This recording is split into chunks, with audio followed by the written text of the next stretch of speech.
하하, 할로, 하카데미입니다.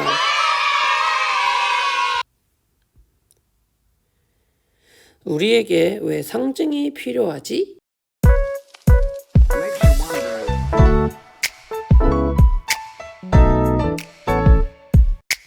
라는 주제로 오늘 수업을 진행을 할 거고요. 오늘은 대수학의 용어를 알아보고 용어에 맞게 분류해 보는 것까지가 이번 시간의 과제입니다. 대수학은 여러분들이 문자를 가지고 하는 방정식이나 함수 같은 것들을 우리가 흔히 대수학이라고 생각하면 될 것 같고요. 그게 뭔지 모르겠죠? 당연히 몰라야 됩니다. 앞으로 배울 것들이 이런 게 대수학이구나 라고 좀 있어 보이는 척하면 됩니다. 넘어가 볼까요? 자, 여전히 주제는 똑같아요. 저번에 그 핵심 개념, 관련 개념을 기억하고 있죠. 그거를 바탕으로 수학자처럼 생각하는 연습을 하는 겁니다. 자, 우리에겐 왜 상징이 필요할까? 쉽게 말하면 문자를 왜 쓰는가? 왜 문자를 사용하는가에 대한 일단 물음인 거예요. 그러니까 우리가 네모를 쓸 수도 있고 세모를 쓸 수도 있는데 굳이 문자를 쓴다? 이런 거 말고 애초에 왜 숫자 외에 문자가 더 필요할까?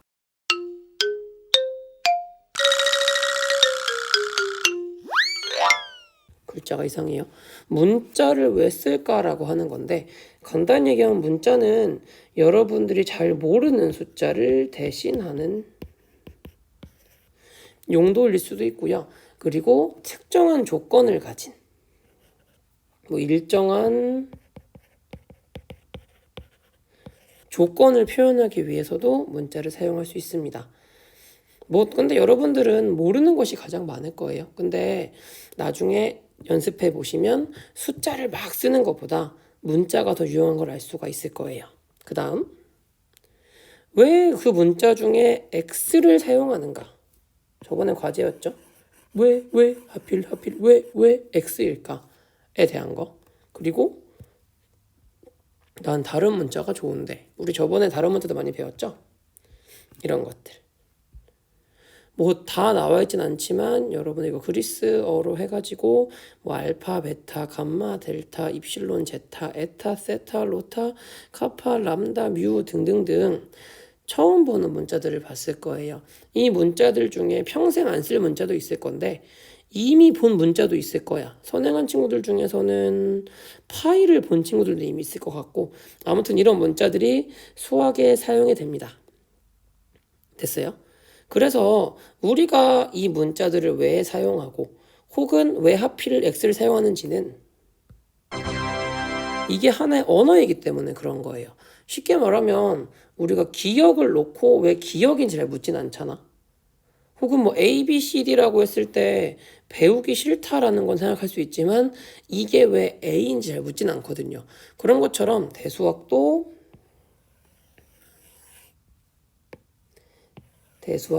하나의 수학적 언어이기 때문에 여러분들이 규칙처럼 이해하시면 좋을 것 같습니다. 이해가 되나요? 무슨 얘기냐면 전 세계 사람들이 수학에 대한 식을 보거나 쓸 때 언어에 상관없이 이해할 수가 있어요. 왜냐하면 모두가 알파벳이랑 그리스 문자들을 쓰기 때문에. 그리고 아라비아 숫자 1, 2, 3, 4, 5, 6, 7, 8 같은 것도 전 세계인이 쓰는 공통 언어나 마찬가지고요. 이것은 마치 음악 기호와 같죠. 이 악보 지나가는 거 악보 지나갔죠. 이런 것처럼 방금 지나간 악보에서 여러분들이 가사는 모르지만 어떤 빠르기인지 어떤 의미인지 그런 노래는 여러분들이 알 수가 있었을 거예요. 물론 그 음악 기호를 알고 있다면. 자, 바꿔 얘기하면 수학도 대수학도 수학적 언어, 수학적 기호, 수학적 용어라는 걸 알고 있으면 외국 사람이 쓴 논문 혹은 내국 사람이 쓴 문제 같은 경우 풀이도 우리가 이해할 수가 있는 거예요. 아닌가? 여러분들이 그동안 어떤 풀이를 쓰거나 문제를 풀 때 한글이 훨씬 더 많이 나왔다면 아직은 덜 수학적인 풀이란 얘기예요.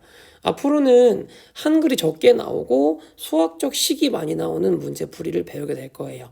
그러면 국어를 잘 못하는 친구들도 수학적 언어를 가지고 자신을 표현하거나 어떤 특정한 사항을 표현하면서 문제를 해결해 나갈 수가 있는 겁니다. 자, 그럼 이제 수학적 용어들에 대해서 알아보러 갈 차례예요. 한번 가볼까요? 자, 수학 용어 모음집이고요. 오늘 배우는 것들을 최대한 외웠으면 좋겠고, 지금 할 요것들로 오늘 학습지를 나갈 거기 때문에 꼭 좀 기억했으면 좋겠습니다. 짜란. 자, 첫 번째로 볼 용어는요, 변수예요, 변수. 변수. 변이라고 해서 여러분들 늘 막 똥 얘기하고 오줌 얘기하는데, 그런 똥 그 변이 아니고, 변하는 수다. 여기, 변하거나, 변할 수 있는 것이다. 예를 들면, 예를 들지 않을 거예요. 이 예를 든 게 오늘의 과제이기 때문에 이따가 변수가 뭔지 과제를 통해서 이해해 보시면 좋겠습니다. 그 다음 두 번째, 미지수라는 게 있어요. 꼭 여러분들 미지수 얘기하면 막 여자친구 이름이 지순이, 뭐 미진이 이런 얘기 하는데, 미지의 세계, 미지수입니다. 그러니까 미지의 세계면, 미지의 세계면 우리가 알 수 없는 세계란 뜻이거든요. 미지수도 마찬가지예요. 알 수 없는 수를 얘기하는 거고요. 대체로 우리는 그 수를 찾아다녀요. 그 수가 뭔지 궁금하거든. 그래서 방정식을 통해서 그 미수를 찾게 되어 있는데, 아직은 방정식을 하지 않을 거기 때문에 뒤에 가서 배우면 됩니다. 그 다음에 상수, 뭐 삼성 라이온즈 뭐 김상수 이런 얘기 하지 말고 상수인데요. 5 또는 마이너스 1.2와 같이 변하지 않는 값이에요. 그냥 그 숫자면 그 숫자야. 내가 여기에 2를 썼어. 그럼 이 2는 그냥 2잖아. 2가 2니까 2라서 2잖아. 다른 걸 표현할 수가 없잖아요. 그렇죠? 이렇게 적어놓은 숫자는 계속 영원히 2를 표현하는 것처럼 절대 변하지 않는 값을 우리가 상수라고 이해하면 됩니다. 마지막 항은 제가 수업 시간에 덩어리라고 표현하기도 하는데, 자 봅시다. 첫 번째, 변수 자체를 항이라고 하고요.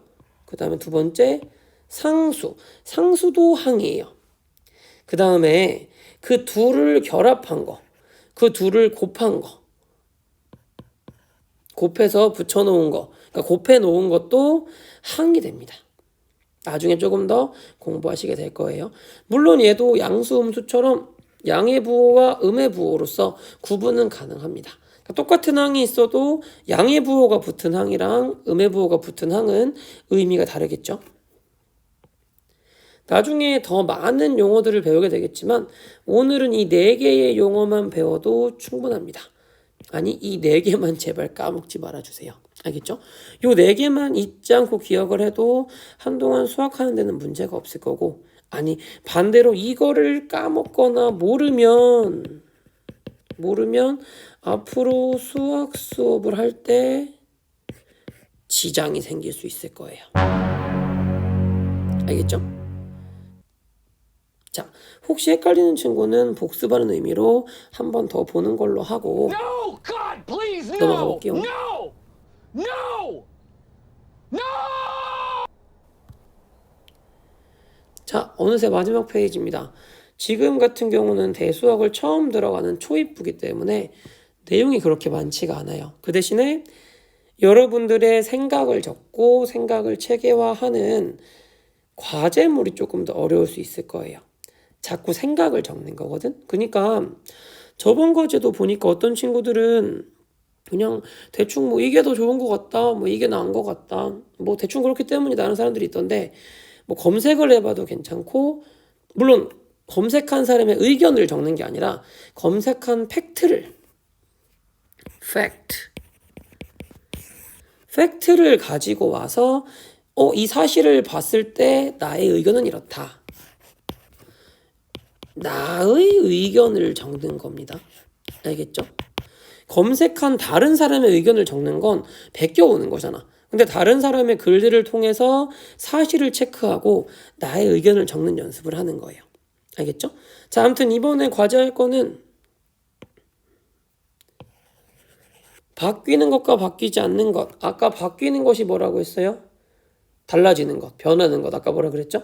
맞아. 변수. 그리고 바뀌지 않는 것. 영원히 똑같은 거 아까 뭐라 그랬어? 맞아요. 상수였죠. 쉽게 말하면 이 변수와 상수를 구별하는 과제를 하게 될 거고요. 중요한 스킬이 있어요. 여러분들 학습 스킬이라고 해서 ATL이라고 하는데 Approaches to Learning이에요. 아무튼 간에 여러분들이 이 과제를 하면서 염두에 둬야 될 스킬은 뭐냐면 열심히 읽기야. 여러분들 과제를 할 때 대충 읽어서 틀린 친구들 있잖아요. 그쵸? 그리고 대충 읽고 대충 적지 내용도. 그러지 말고 자세히 꼼꼼하게 읽고 여러분의 생각도 명료하게 성실하게 표현해 주세요.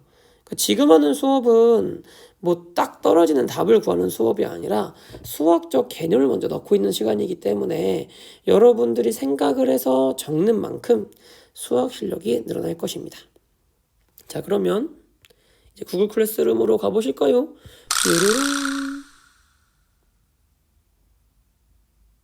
자, 그럼 과제에서 만나요. 수고하셨습니다.